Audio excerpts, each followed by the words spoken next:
Hello everyone, welcome to TalentSprint. So in this session of geography, we shall discuss the topic called climate of India.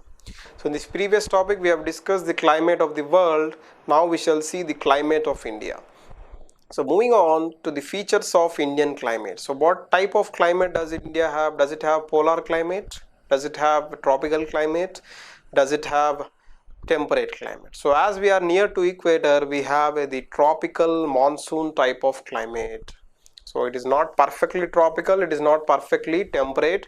It's the middle of the both tropics. We are in the generally cut by the Tropic of Cancer. So we are half in the tropic of below the Tropic of Cancer and above the Tropic of Cancer. So we are particularly having tropical monsoon type of climate, and because of the topographical diversity, because of the different terrain and different desert and different coastal climate and different Himalayas and northeastern plains, northeastern regions. So because of these many differences, we have different types of climate at different parts of the India.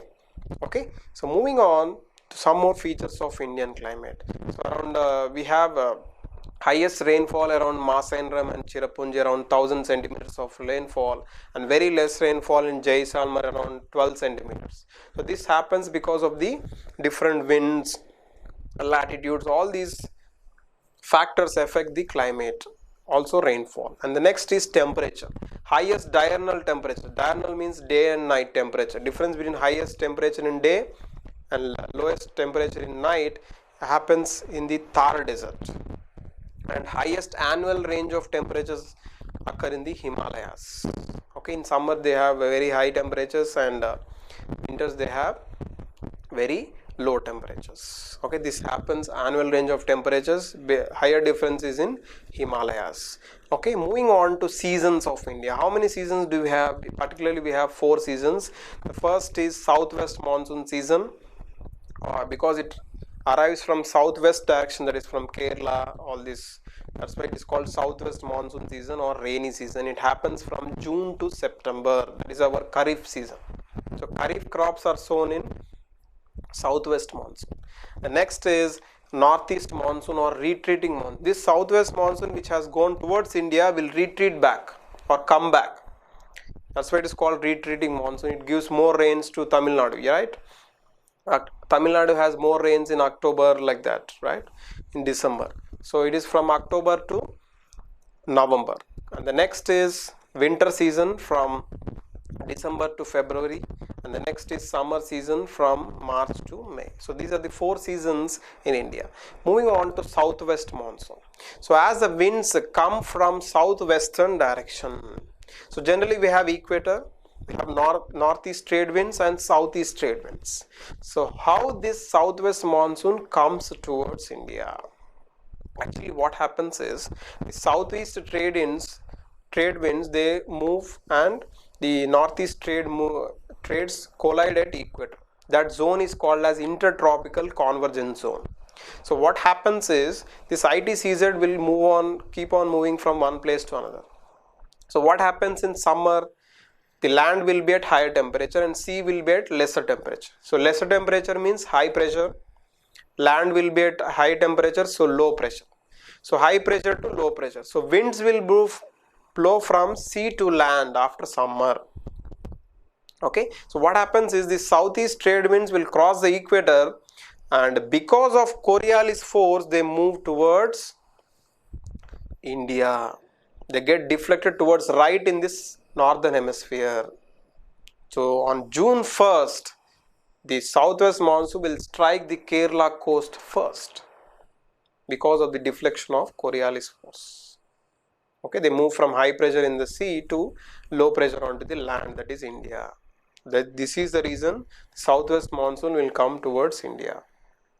Okay, clear with this? So it occurs from June to September and is also our rainy season. The Kharif crops like rice, maize, groundnut, coconut, all these are grown in the Kharif season. Clear with this? The southwest monsoon will touch the Kerala coast, and it has 2 branches. One is Arabian Sea branch and one is Bay of Bengal branch. It will go to touch Mumbai and move towards northwestern, and most of the North Indian plains doesn't receive more rainfall. and some parts of Vidarbha, Telangana, and some parts of Kurnool district of Andhra, they will not receive more rainfall because it is under rain shadow of Western Ghats. What do you mean by rain shadow of Western Ghats? Whenever winds blow on one side of a mountain, that is called windward side, and the other side of a mountain is called leeward side or rain shadow area.